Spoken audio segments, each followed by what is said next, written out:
Good morning students, welcome back. कल बेटा हमने किया था जो काइनेटिक गैस इक्वेशन है उसकी डेरिवेशन, और जो उसका रिजल्ट था वो आपने पढ़ा था P V is equal to 1/3 mNu² bar. ये हमारे पास क्या था, रिजल्ट था कल जो काइनेटिक गैस इक्वेशन है, जिसमें हमने देखा भी जो प्रेशर ऑन आइडियल इक्वेशन है उसके ऊपर। तो इसके द्वारा आज हम बेटे डिफरेंट जो रिलेशनशिप हैं अलग अलग जो हमारे गैस लॉज हैं उनके अंदर वो प्रूफ करके देखेंगे। तो जो फर्स्ट हमारे पास देखो इसमें रहेगा वो है relation between average kinetic energy and temperature. जो रिलेशनशिप है average kinetic energy of gas कह दें हम और टेम्परेचर के बीच में, ये हमने क्या करना है, रिलेशनशिप प्रूव करना है। तो इसके लिए देखो बेटा क्या होता है, with the help of kinetic gas equation हम क्या करेंगे, इसके लिए काइनेटिक गैस इक्वेशन लेंगे और डिराइव करेंगे जो ये रिलेशनशिप है between average kinetic energy of a gas and temperature. तो आपको पता है भी जो हमारे पास average kinetic energy of molecule है बेटा, हमने पढ़ा भी वो डायरेक्टली प्रोपोर्शनल होती है किसके, टेम्परेचर के। क्योंकि जैसे जैसे टेम्परेचर बढ़ता है जो एवरेज काइनेटिक एनर्जी है वो इंक्रीज करती है। कल हम ये पढ़ चुके हैं जो average kinetic energy of gas directly proportional temperature है बेटा, ठीक है। और आपको यह पता है भी जो काइनेटिक एनर्जी है बेटे अपने पास ई के, मैं इसको डिनोट कर रहा हूं काइनेटिक एनर्जी, वो किसके बराबर होता है, हमारा रिजल्ट हाफ mU², ठीक है। मतलब कि जो हाफ mV² है उसके बराबर होता है। और हमने कल जो किया था काइनेटिक गैस इक्वेशन, उसका जो रिजल्ट था अपने पास वो किसके बराबर था, आपने पढ़ा PV = 1/3 mNu²। अब ये तो देखो किसके लिए है, जो काइनेटिक एनर्जी है वो एक मॉलिक्यूल के लिए है। लेकिन अगर हम कहें भी एवरेज के लिए निकालनी है हमने, तो एवरेज के लिए देखो क्या होगा, 1/2 mNu² बार। n क्या है, यहां पे नंबर ऑफ मॉलिक्यूल्स है। ये हमारे पास काइनेटिक एनर्जी है 1 के लिए, और जब हम एवरेज काइनेटिक एनर्जी लेते हैं तो रिजल्ट रहेगा 1/2 mNu² बार। अब हम कहते हैं भी according to kinetic gas equation, according to kinetic gas equation आपने पढ़ा था भी जो PV है वो 1/3 mNu² बार के बराबर होता है। तो हम बेटा क्या करेंगे, हमने देखो ये रिजल्ट प्रूव करना है। तो ये प्रूव करने के लिए हम जो ये इक्वेशन अपने को दी हुई है इसमें डिनोमिनेटर और न्यूमिनेटर में 2 से मल्टीप्लाई कर देंगे, ठीक है। किससे, 2 से मल्टीप्लाई कर देंगे। तो अपने पास देखो ये रिजल्ट क्या बनेगा, आप लिख सकते हैं इसमें ऑन मल्टीप्लाइंग डिनोमिनेटर और न्यूमिनेटर बाय 2। तो देखो क्या बनेगा, PV = 2/3 × 1/2 mNu² बार। देखो अगर हम कैंसिल करना चाहें तो कैंसिल कर देंगे तो हमारा वही रिजल्ट बनेगा 1/3 mNu² बार, वही बनेगा। अब हमारे पास देखो 2/3 क्या है बेटा, कांस्टेंट है, जबकि जो ये वैल्यू है ये किसके बराबर है, के बराबर है। देखो तो इसकी जगह पे हम जो के है वो पुट कर सकते हैं। तो हमने क्या किया, इसकी जगह पे के पुट कर दिया, क्योंकि के = 1/2 mNu² बार इसके बराबर होता है। तो अब अपने पास क्या हो बेटा, जो PV है, आप देखो भी जो PV है वो 2/3 के बराबर हो गया। अब इसमें हम ये देखते हैं भी according to ideal gas equation अब ये कहोगे according to ideal gas equation. Ideal gas equation बेटा आपको पता है क्या होती है, PV is equal to nRT, यही होती है ना, PV is equal to nRT. और जो हमारे पास एन है, अगर उसकी value if n is equal to 1,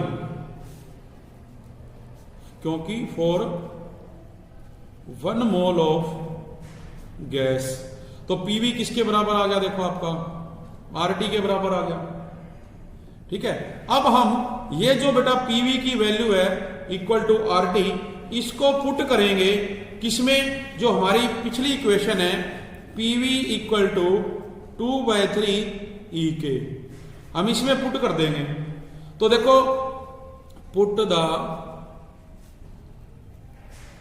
value of PV, तो हमने देखो क्या किया, ये जब वैल्यू पुट कर दी तो बेटा ये किसके बराबर आ जाएगी, R T is equal to 2/3 E K, ये आ गया अपने पास। और इसको रीअरेंज करें ऑन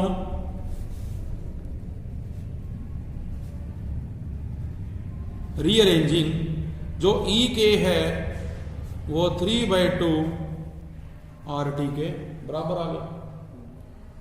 अब आपको पता है भी 3/2 क्या है, कांस्टेंट है, where 3/2 is constant, also R is gas constant, R भी क्या है, गैस कांस्टेंट है। तो अब अगर हम इनको कांस्टेंट माने तो आप क्या देखोगे भी, जो ई के है वो डायरेक्टली प्रोपोर्शनल हो गया टेम्परेचर के। और हमने क्या कहा था भी, ई के क्या है, एवरेज काइनेटिक एनर्जी, और एवरेज काइनेटिक एनर्जी क्या होती है, टेम्परेचर के डायरेक्टली प्रोपोर्शनल होती है। हमने बेटा स्टार्टिंग में देखो ये लाइन ऊपर लिखी है भी, average kinetic energy of gas is directly proportional temperature. तो यहाँ पे भी हमारे पास क्या हुआ, वही रिजल्ट बन गया भी, ई के क्या हो गया अपना जो एवरेज काइनेटिक एनर्जी है। ठीक है, और आप देख रहे हो भी जो ई के है वो 3/2 nRT, ये भी बन सकता है जो हमारा रिजल्ट है, क्योंकि जो हमारे पास ये एवरेज काइनेटिक एनर्जी आई है ये हमने निकाल ली किसके लिए, 1 के लिए। अगर टोटल की निकालनी है तो हमें इस तरह से रिजल्ट लिखना पड़ेगा, जो ई के क्या आएगा 3/2 nRT के बराबर। तो ये बेटे हमारा रिजल्ट रहेगा, ये रिलेशनशिप रहेगा आपका किसके बीच में, जो average kinetic energy of gas molecules and temperature.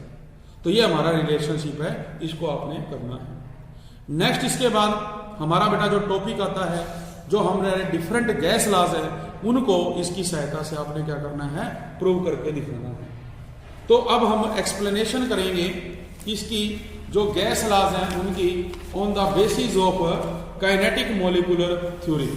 तो जो बेटे आपके पास काइनेटिक मॉलिक्यूलर थ्योरी है उसमें देखो क्या कहा जाता है, having study the different postulates of kinetic molecular theory. जब हम बेटा क्या करते हैं, जो डिफरेंट पोस्टुलेट्स हैं काइनेटिक थ्योरी के उनको स्टडी करते हैं, तो आप देखोगे भी जो इंपॉर्टेंट गैस लॉज हैं थ्योरेटिकली हम उनको एक्सप्लेन करेंगे थ्योरेटिकली। फर्स्ट है हमारे पास बॉयल्स लॉ। बॉयल्स लॉ में हमने जनरली तो पढ़ा था बेटा भी, जो एट कांस्टेंट जो हमारे पास टेम्परेचर है volume is inversely proportional to pressure, या आप ये कह सकते हैं भी जो प्रेशर है वो इनवर्सली प्रोपोर्शनल होता है वॉल्यूम के। भी अगर हम वॉल्यूम को इंक्रीज करेंगे तो प्रेशर डिक्रीज होगा, अगर आप प्रेशर बढ़ाते हो तो वॉल्यूम डिक्रीज होगा। देयरफॉर हमारे पास का एक रिजल्ट आएगा और उसके बेस पे हम डेफिनेशन देते हैं भी, at constant temperature pressure and volume of the gas are inversely proportional to each other. भी एक दूसरे के बेटे ये क्या है, इनवर्सली प्रोपोर्शनल होती हैं। और बॉयल्स लॉ इज जस्टिफाइड, जो किसको जस्टिफाई करती हैं, बॉयल्स लॉ को। तो जो बॉयल्स लॉ है हम ये भी बेटा क्या कर सकते हैं, डिड्यूस कर सकते हैं किसके द्वारा, जो काइनेटिक गैस इक्वेशन। वो कैसे होगा, उसके लिए देखो हम डेरिवेशन करें बॉयल्स लॉ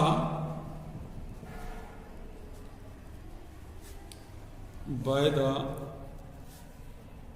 हेल्प ऑफ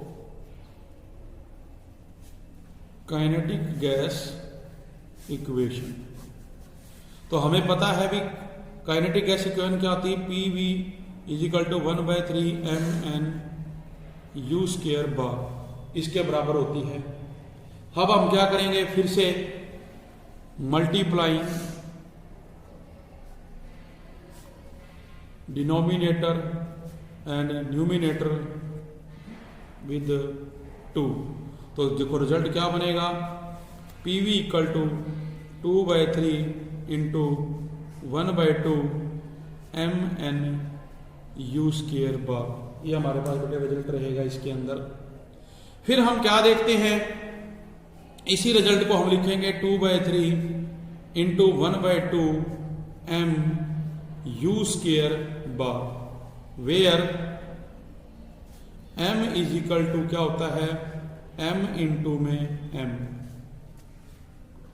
भी जो ये कैपिटल M आया ये किसके बराबर है बेटे, जो हमारे पास स्मॉल m इंटू m है, ठीक है। जो टोटल, ये क्या है, टोटल मास है, ये क्या था, एक पार्टिकल का मास, और ये नंबर ऑफ एटम्स जो थे।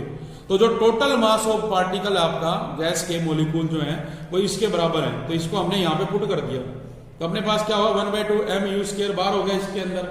अब आपको पता है, वी नो काइनेटिक एनर्जी क्या होती है, 1/2 mU² bar. So by putting value of this PV is equal to 2/3 into में बेटा क्या आ जाएगा, काइनेटिक एनर्जी। क्योंकि हमने क्या किया, इसकी जगह पे हमने ये ले लिया काइनेटिक एनर्जी और इसको इस इक्वेशन में पुट किया, तो 2/3 इंटू क्या आ गया, काइनेटिक एनर्जी आ गया। अब अपने को बेटे ये पता है भी according to the postulate of kinetic gas equation, according to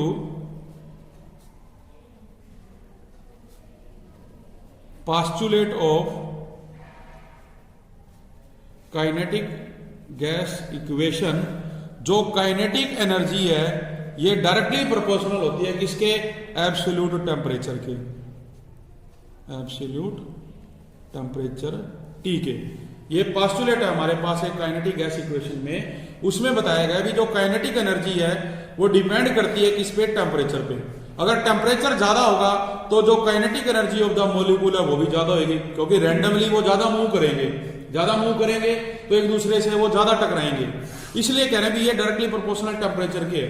तो जब हम इसकी वैल्यू को इस इक्वेशन में पुट करेंगे तो आपके पास देखो क्या आएगा, PV इज इक्वल टू 2/3 इसके अंदर। और इस इक्वेशन को देखो आप क्या कहते हो, kinetic energy is equal to constant हटाते हैं डायरेक्टली प्रोपोर्शनल, तो K इंटू में क्या आएगा, T। तो इस वैल्यू को मैंने यहां पुट किया, तो PV इज इक्वल टू देखो क्या बनेगा, 2/3 इंटू में KT। अब अपने को पता है भी 2/3 कांस्टेंट है, K भी बेटा कांस्टेंट आपका, जो T है वो टेम्परेचर है यहाँ पे। तो PV किसके बराबर आ गया, देखो अपने पास 2/3 constant, K constant, temperature constant. जो बॉयल्स लॉ है उसमें हमने क्या कहा था भी जो वॉल्यूम और प्रेशर है वो इनवर्सली प्रोपोर्शनल होते हैं एक दूसरे के एट कांस्टेंट टेम्परेचर। तो ये भी आपका where 2/3 K and T is constant. तो जब ये सारे कांस्टेंट है बेटा तो हम लिख सकते हैं PV is equal to constant. PV किसके बराबर आ गया, कांस्टेंट के बराबर आ गया। और जो हमारे पास बॉयल्स लॉ है उसमें यही होता है भी जो प्रोडक्ट ऑफ प्रेशर वॉल्यूम है वो किसके बराबर होता है, कांस्टेंट के। इसका मतलब इसलिए बॉयल्स लॉ इज जस्टिफाइड। ये हमारा बॉयल्स लॉ यहां पे क्या होता है, प्रूव होता है बेटा इसके अंदर। आई बात समझ में। नेक्स्ट बेटे हमारा रहेगा चार्ल्स लॉ, इसकी अपने को जस्टिफिकेशन करनी है। हमने पहले पढ़ा कि जो चार्ल्स लॉ था उसमें क्या था मेरा, एक तो डेफिनेशन ये है भी हम उसमें जो टेम्परेचर चेंज करते हैं, मतलब एट कांस्टेंट प्रेशर, हम कहते हैं भी जो अपने पास वॉल्यूम ऑफ द गैस है वो डायरेक्टली प्रोपोर्शनल होती है किसके, टेम्परेचर के। और जो टेम्परेचर में हम 1 डिग्री राइज करते हैं टेम्परेचर, उससे जो चेंज आता है 1 डिग्री चेंज करने पे, उससे देखो उसमें बहुत ज्यादा फर्क पड़ता है। हमारा जो स्केल है जिसको हम absolute scale of kelvin temperature कहते हैं, वो -273 केल्विन से स्टार्ट होके बेटे आगे चलती है। तो इसमें according to kinetic theory of gases ये कहते हैं भी जो average kinetic energy of gas molecules है या जो एवरेज स्पीड है वो डायरेक्टली प्रोपोर्शनल होती है किसके, केल्विन टेम्परेचर के। ठीक है, और जो हमारे पास टेम्परेचर ऑफ द गैस है अगर उसको इंक्रीज करेंगे तो जो average speed of the gas molecule है वो भी बेटा इंक्रीज होएगी। तो एज ए रिजल्ट जो नंबर ऑफ कोलिजन है पर यूनिट वॉल्यूम वो भी इंक्रीज हो जाएंगे। ठीक है, जो जितना हम चाहते हैं ना एक्सपेक्टेड हमारी उससे भी ज्यादा हो जाएंगे। So that according to Charles law जो प्रेशर ऑफ द गैस है has to keep to constant, हम प्रेशर को बेटा क्या करते हैं, कांस्टेंट करते हैं, और जो नंबर ऑफ कोलिजन है per unit area of the wall जो टकराते हैं जाके दीवारों पे वो भी रिमेन हमेशा क्या रहेगा, अनचेंज। तो दिस इज पॉसिबल, ये कब पॉसिबल है, only if the volume of the gas और of the container is increase. या तो हम वॉल्यूम को इंक्रीज करते हैं गैस का, या जो कंटेनर का वॉल्यूम है उसको इंक्रीज कर देंगे। तो इसके लिए जो हमारे पास जस्टिफिकेशन रहेगी वो हमने करनी है। तो उसी तरह बेटा हम क्या करेंगे, जैसे हमने देखा भी बॉयल्स लॉ को हमने डिड्यूस किया, उसी प्रकार से आप क्या कहेंगे भी एट कांस्टेंट प्रेशर। देखो बॉयल्स लॉ में हमने क्या किया था, टेम्परेचर कांस्टेंट किया था, यहां हम बेटे कांस्टेंट क्या कर रहे हैं, प्रेशर। तो कांस्टेंट प्रेशर पे जो volume of A given mass of gas है V वो डायरेक्टली प्रोपोर्शनल होती है किसके, टेम्परेचर के। भी जितना वॉल्यूम बढ़ेगा टेम्परेचर उतना ही बढ़ेगा। तो ये चीज हम जो इसके अंदर बनाते हैं वॉल्यूम को वो डायरेक्टली प्रोपोर्शनल रहती है किसके, टेम्परेचर के। और जो हमारे पास रिजल्ट इसके अंदर हमने बनाना है वो किसके अंदर बनाना है, हमने काइनेटिक गैस इक्वेशन के अकॉर्डिंग। तो जो अपनी काइनेटिक गैस इक्वेशन है उसको अगर आप प्रूफ करें, जैसे कि अभी रिसेंटली अपन ने किया भी, इसको चेंज करते अपन देखते हैं। अभी पिछले अभी बॉयल्स लॉ में आपने पढ़ा भी अकॉर्डिंग टू बॉयल्स लॉ, अभी आपने देखा भी जो पीवी है वो किसके बराबर था, 2/3 kT के बराबर था। और हम क्या करें, V के अपॉन में बेटा T ले जाएं और 2/3 के अपॉन में P ले जाएं, क्योंकि हमारे पास 2/3 कांस्टेंट है, जो K है बेटा ये भी कांस्टेंट है, और जो प्रेशर है ये भी कांस्टेंट है। और अगर इस रिजल्ट के अकॉर्डिंग देखें भी V डायरेक्टली प्रोपोर्शनल T है और V इज इक्वल टू क्या हो जाएगा, कांस्टेंट इनटू में T, और V/T is equal to constant. It means ये सारा क्या है, कांस्टेंट के बराबर है। तो देखो बेटे जो अपने पास Vt है वो किसके इक्वल आ गया, कांस्टेंट के इक्वल आ गया। और यही हमारे पास क्या है, चार्ल्स लॉ होता है, चार्ल्स लॉ जस्टिफाई। तो ये हमने चार्ल्स लॉ को क्या किया, यहाँ पे जस्टिफाई कर दिया इसकी सहायता से। फिर बेटे अपने पास आ जाता है third, Dalton's law of partial pressure. इसमें बेटे आप लोगों ने क्या पढ़ा था भी, जो हमारे पास डिफरेंट गैसेस होती है उनका अलग अलग प्रेशर होता है।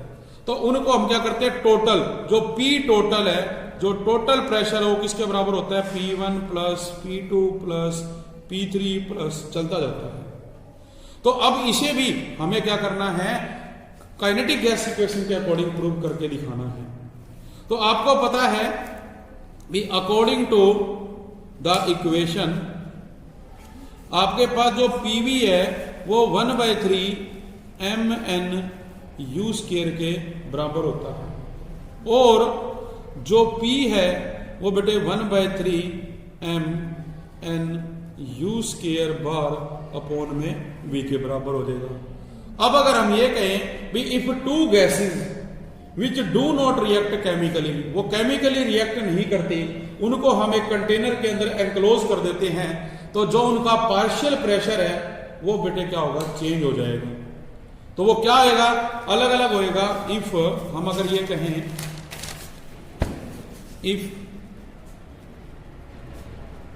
To gases with different partial pressure. तो जो फर्स्ट मान लो उस गैस का प्रेशर है P1 is equal to 1/3 M1N1 U1 square bar upon में V, और जो सेकंड है P2 is equal to 1/3 M2N2 U2 square bar upon में V। तो अब हम क्या करें, टोटल प्रेशर निकालने के लिए जो P टोटल है इन दोनों को जोड़ देंगे, P1 प्लस में क्या हो जाएगा P2। तो आप देखो जो P1 प्लस P2 है, अपने पास P1 की वैल्यू है 1/3 M1N1 U1 square bar upon में V प्लस 1/3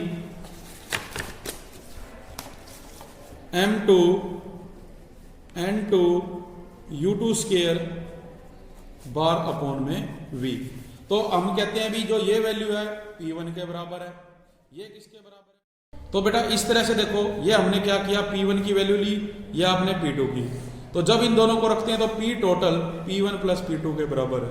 और जो कि हमने देखा भी, जो अपने पास बेटा क्या था, Dalton's law of partial pressure, उसमें आपने कहा था भी जो Dalton law of partial pressure है उसमें जो टोटल प्रेशर है वो किसके बराबर होता है, जो डिफरेंट पार्शियल प्रेशर है उनके सम के। तो इसके अकॉर्डिंग देखो हमने यहाँ क्या किया बेटे, जो हमारा P टोटल है वो हमने रिड्यूस कर दिया P1 plus P2 plus P3। तो हमारा जो डाल्टन्स लॉ है वो क्या है, जस्टिफाइड होता है। तो आज का ये अपना टॉपिक रहेगा, बाकी करेंगे कल। Thank you very